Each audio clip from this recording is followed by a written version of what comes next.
할리우드 영화 감독에서부터 유명한 억만장자에 이르기까지 수많은 VIP들을 진료한 경험이 있었지만 스탠퍼드 노년내과에서는 만난 올드머니 시니어들은 또 달랐습니다.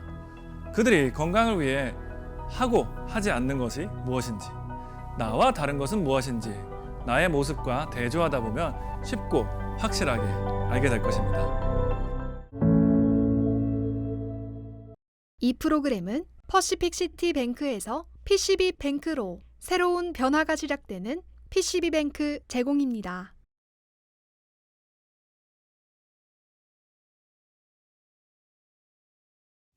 세계 최고 명문이라 손꼽히는 스탠포드 대학은 미국 캘리포니아 팰로알토에 있습니다.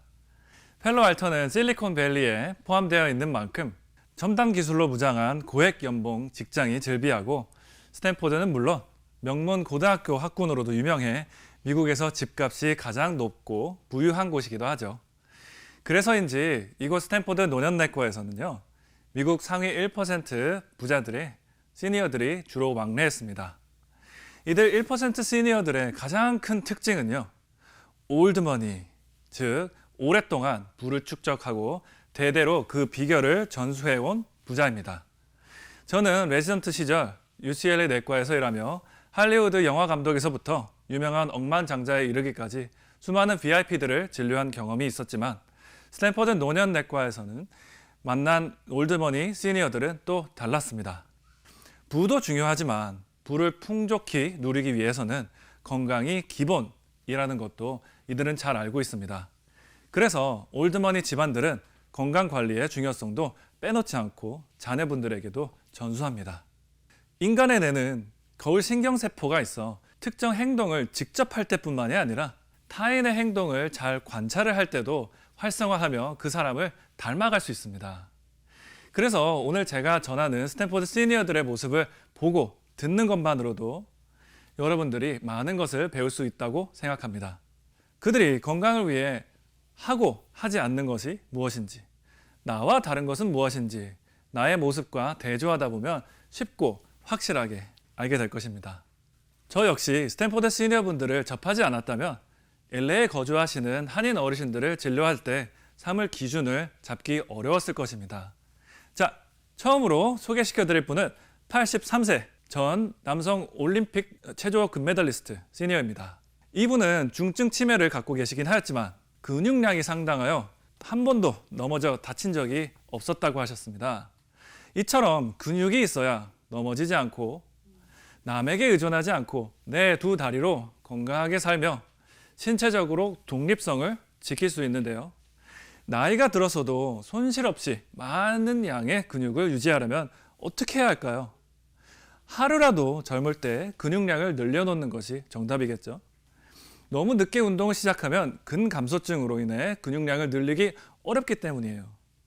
화면에 나가는 그래프를 보면 X축에서는 나이, Y축에서는 근육량을 볼 수 있습니다. 근육량은 장년기에 많은데 이를 잘 유지하면 노년기에 들어가도 장애 구간에 들어가지를 않아요. 반면에 장년기에 들어갔을 때 근육량이 부족하거나 또는 운동 부족으로 인해 근육량이 급격히 떨어지게 되면 장애 구간에 훨씬 더 일찍 들어가게 되는 것입니다. 병원에 처음에 오시는 시니어 환자분들에게 저는 평소에 어떤 운동을 하세요? 라고 여쭤보면 대부분 아침 저녁으로 1시간씩 걸어요 라고 당당하게 말씀하십니다. 하지만 정말 걷기 운동이 좋은 운동일까요? 미국 노년내과 학회에서 의하면 모든 운동 처방전은 오버로드 원칙에 바탕을 둔다라고 말씀을 합니다. 오버로드란 쉽게 말해 근육 조직이 익숙하지 않은 스트레스를 받으면 일단 적응을 하고 난 뒤 능력을 증가시키는 것을 뜻합니다. 여기서 핵심은 익숙하지 않은 스트레스입니다. 우리 대부분은 평생 걸어왔고 계속 또 걸을 것입니다. 따라서 걷는 행위는 익숙하지 않은 스트레스가 아니라는 거죠. 익숙하지 않은 스트레스를 가장 쉽고 안전하게 주는 방법은 헬스장에서 운동기구를 사용하는 것입니다. 흔히 집에서 아령으로 운동하신다고 하지만 아령을 활용하는 것보다는 운동기구를 안전하게 사용하는 것이 더욱더 안전하고 초보자용으로서 시작하기 좋습니다. 여러분들도 잘 아시다시피 근육이 하루아침에 만들어지는 것은 아닙니다. 앞서 소개해드린 올림픽 선수 환자도 그러셨듯이 미국인들은 학생 시절 때부터 헬스장에 다니면서 근육을 키워 중장년에 이르기까지 최고의 근육량을 유지를 하려고 애를 씁니다. 젊은 시절에 키운 근육이 노년기에도 도움이 된다는 걸 잘 알고 있기 때문이죠. 자, 두 번째 환자입니다.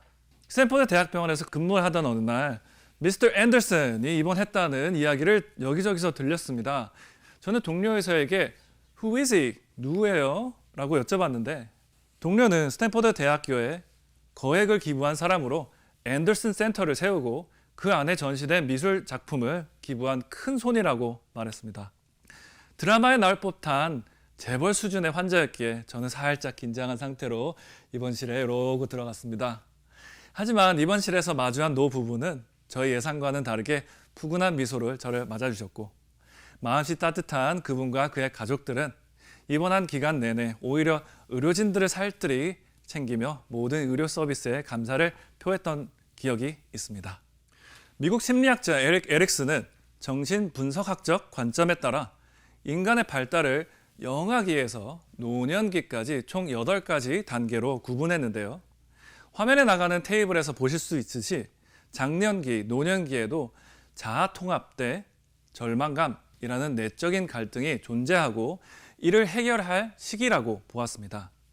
이 시기에 사람들은 자신의 삶을 돌이켜보면서 과연 가치 있는 삶을 살았는지 평가하면서 다양한 만족과 후회를 느낄 수 있습니다. 재정적 안정만을 평가 기준으로 삼기보다는 포괄적으로 평가하여 그 안에 의미를 찾아야지만 진정한 의미에서 통합을 이루어 지혜라는 덕목을 얻게 되는 것입니다. 스탠포드와 UCLA 대학병원 로비에는 언제나 환한 미소로 반기는 시니어분들이 있습니다.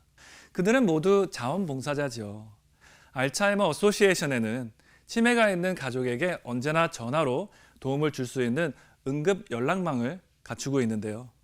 이들 또한 자원봉사자입니다. 은퇴 당시 얼마나 재력이 있었는지 상관없이 이들은 노후에도 남을 위해 베풀며 바쁘게 생활합니다. 이처럼 상대에게 나눔을 베푸는 습관은 노년기에 접어들기 전에 장착해야 합니다. 사실 진료하면서 오직 나 자신, 내 것, 나를 위해서만 관심을 쏟는 어르신들을 만나는 때가 많습니다. 안타까운 마음에 종종 베풀고 나누는 습관을 권하지만 오랜 기간에 걸쳐 완성된 태도를 바꾸는 것은 쉬운 일이 아니죠. 은퇴로 인해, 재정적으로 인해, 또 노화로 인해 우울증이나 불안증까지 겪게 되면 베푸는 삶으로 전환하는 것이 정말 불가능합니다. 따라서 아무리 늦어도 장년기, 중년기에는 배움의 자세를 익히고 나눔의 기쁨을 경험하면서 이러한 태도가 일상에 스며들어야 한다고 생각합니다. 자, 세 번째 환자입니다. 하루는 국가의 엄중한 사안을 맡아 분석하는 띵크탱크인 후버 인스티튜트에 일했던 교수님이 찾아오셨습니다. 그는 자신의 수학 능력이 뒤처지는 것을 느껴 인지력을 평가받고 싶어 하셨습니다. 그의 이력이 상당했기 때문에 저의 지식이나 대화 기술로 상대하기 부족하지 않을까 살짝 긴장했지만 그는 여느 스탠포드 대학병원의 교수님들처럼 인간적이고 따뜻한 분이셨습니다. 이러한 경험 덕분에 저는 지능적으로도 상위권에 속하는 이들의 공통점을 몇 가지 발견할 수 있었습니다. 이들은 대부분 본인만의 가치관을 확실히 정립한 이들이었죠. 평소 자신의 생각을 정연하게 정리하고 말을 조리 있게 하는 그야말로 자신의 두뇌 사용법을 잘 알고 익힌 사람들이었습니다. 그렇다면 중년기, 노년기 두뇌 건강을 위해서 무엇을 해야 하는지를 치매 예방 관점에서 풀어가고자 합니다. 지금까지 치매 예방을 한 수많은 연구가 이루어졌지만 특히 많은 의사들이 궁금해했었던 것 중 하나는 두뇌를 사용하는 것이 과연 치매 예방에 도움이 되는지였죠. 2015년 핀란드에서 1260명의 시니어를 대상으로 무작위 대조군 임상시험을 진행하였는데 실험군 그룹은 2년 동안 식단을 관리받고 운동을 하게 하였으며 뇌를 활성화할 수 있는 두뇌 운동을 하게 했습니다. 여기서 말하는 두뇌 활동이란 그저 한두 가지 기술을 익히는 정보를 취득하는 것이 아닌 다방면에서 이루어지는 배움이었죠. 그 결과 화면에서 보실 수 있는 것처럼 많은 것을 배우며 두뇌를 활성화시킨 시니어들의 치매에 걸릴 확률이 매우 낮았습니다. 결국 배우는 것이 치매 예방에 도움이 된다는 말입니다. 그러면 어떻게 배워야 할까요? 배움이란 내가 모르는 것을 알게 되는 것이죠. 그래서 잘 듣고 좋은 질문을 잘 해야 합니다. 60대의 나이 지긋한 명예 교수님은 의과대학생의 설익은 질문과 이야기도 귀 기울여 들어주셨고, 스탠포드 대학병원 CEO는 인턴들에게 찾아가 학회에도 참석하여 그들의 사소한 말 한마디로 경청하며 질문하고 했습니다. 이런 일이 한두 번의 이벤트로 그친 것은 아니었습니다. 스탠포드 캠퍼스 내에는 경청의 문화가 있었습니다. 그들은 다른 사람의 이야기를 어느 정도 듣다가 끊고는 본인의 하고 싶은 말을 쏟아내는 식으로 가르치지 않았습니다. 정말 끝까지 들었습니다. 그리고 상대의 생각을 존중하며 칭찬해주고 추가적인 질문을 했습니다. 그들에게도 내가 더 많은 것을 알고 있으니 더 가르쳐줘야지 하는 마음이 있었을지도 모릅니다.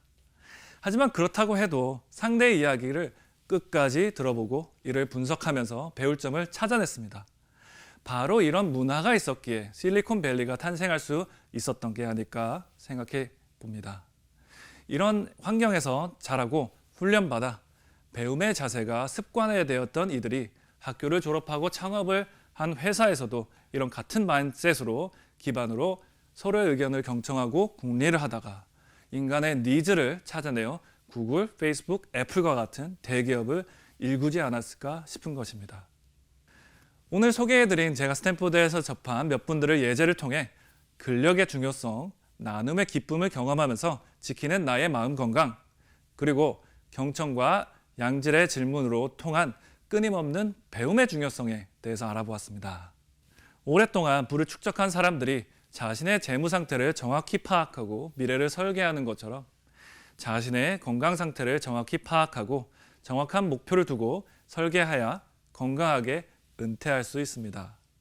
은퇴 준비가 잘 된다면 건강 문제로 괴롭거나 고통을 겪을 필요 없이 내게 꼭 필요한 일에 집중하며 남은 날들을 행복하게 보낼 수 있습니다.